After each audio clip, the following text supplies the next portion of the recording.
Hi, I'm Joel Searles, and I'm with We're the Mighty. Joel, how's it Hello. going? Hey, how you doing?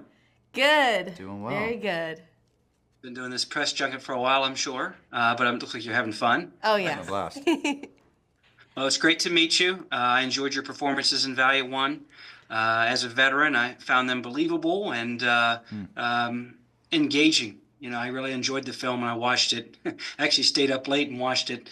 Into the early morning because I had to get it fit Oh, wow. in. But I wanted to make sure I gave it appropriate time. So excellent work on what you did. Thank you you very so much. much. That means a lot. Yeah, and thank you for your service. Thank you for your service. You're welcome. One note I did want to touch on, Lana, you're Vietnamese. Yes. Yes, I read some of your background there. You came to the U.S. obviously well after the war had ended. Yes. Did that have any impact, any family history back to the Vietnam War that you brought into your role that you played? I was adopted at a very young age, and I was brought to America at like 4 months. I unfortunately do not have any. I don't know who my biological mother and father are. I don't have any information on that part of my life. So and I've been in America since I was a baby. So I must say I didn't have anything necessarily to pull from in terms of like a personal experience. Right. Yeah. That's okay. I understand. I didn't mean to put you on the spot there with that. No, it's all good. Just, it seemed like there may have been a connection, but that's Sure. okay. There's not. That's perfectly fine. Chase, you did a wonderful job there, playing the soldier who was planning to go into the Silicon Valley industry at the beginning and then, Right. stepped into a leadership role he didn't expect, and then by the end had fully matured and was, a very strong leader, and it was always there underneath all that. Can you describe some of your inspiration for the role and what you may have drawn from? Oh, I mean, truthfully, I had this conversation with our director, Steve Barnett. And, Todd Charbot, who is a Master Sergeant, 25 years with the SEALs, an incredible, incredible human being. He was sort of the punk rock kid in high school who was getting in trouble, and then when Steve reconnected with him, which really was the turning point for making this film, the next time they saw each other was at their 25-year anniversary, and Todd was like, yeah, I'm a Navy SEAL, and this is my life. And so they went and had coffee and talked and caught up. And so truthfully, this is sort of an ode to Todd.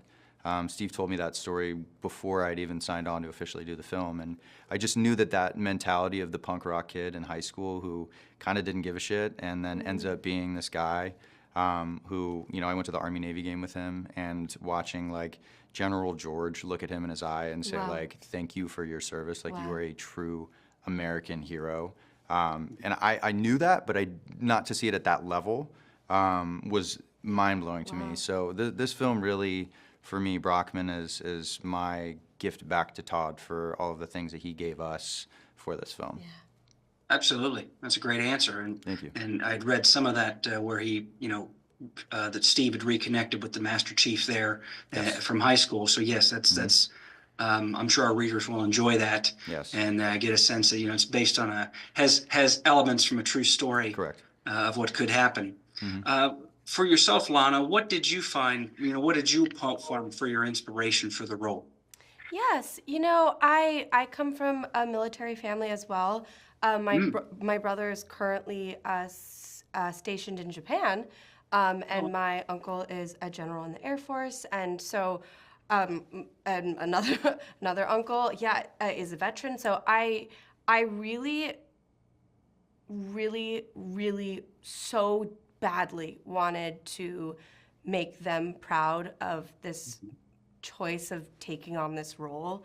I really picked their brains a lot to try and understand kind of, the things that they've been through and just their mindset when they serve. And then I also think that I am so blown away by the men and women who serve, and I was like, I want to find a way where I can really show the women who serve, like, that I see them and that I am so, so grateful for their service and how strong and powerful they are. And so I think that was kind of going through my head when I was doing my research and preparing my character, and then just all of the training that we went through on once we started shooting, that too was like very helpful for me and very humbling, very, very humbling for sure.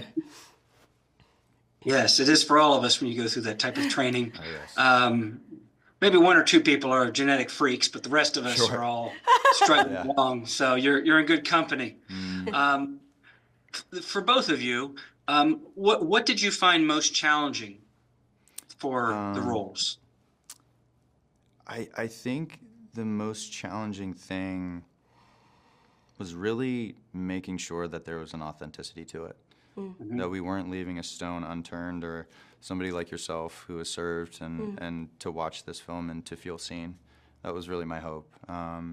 And, you know, I'm very thankful that we had somebody like Todd who was able to really help us navigate this space from, you know, the way that we tie our boots, you know, to, you know, like making sure our plate carriers are positioned correctly, that our patches are, you know, as a lot of people in the military who I've been fortunate to meet on this journey, they're like, those things won't stay on sometimes, you know? And so like, just like those little elements of just touching the patch to make sure it's pushed down, because it's important to make sure that those things are authentic and real, because without people like yourself and those who have served, who keep us safe, we don't get the opportunity to make films like this. And I didn't want to bullshit it, and I didn't want to cheat anybody who is serving for this country. Yeah. You did a great job. Thank You you. really did. You're welcome. Lana, what about yourself? I echo so much of what you just said, and I know we talked about it countless of times. Like at work, and at night he would call me, and we would be like all the time being like, we can't mess this up, we can't mess this up. But I think the most challenging, aside from that, was, to be quite frank, how physically demanding it was. I think because we wanted it to be very realistic, so all of our GAC was real. Like my like rucksack, my medical kit, it was stuffed to the brim. There was no styrofoam anywhere to be seen.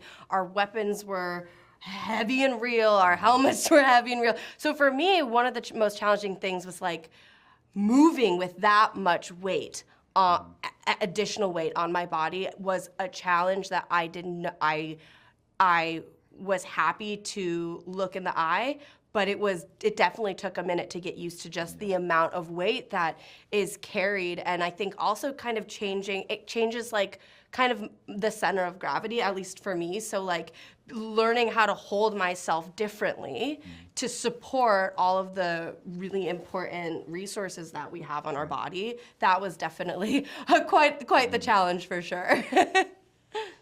Absolutely, yeah. Keeping all the stuff on and being able to wear it, you know, efficiently and professionally is definitely a challenge, and you know, bringing that realism to it is ideal. So again, thank you for your time. I've got to jump here. It's been a pleasure, and I wish you all the best. Thank you so much. Take care.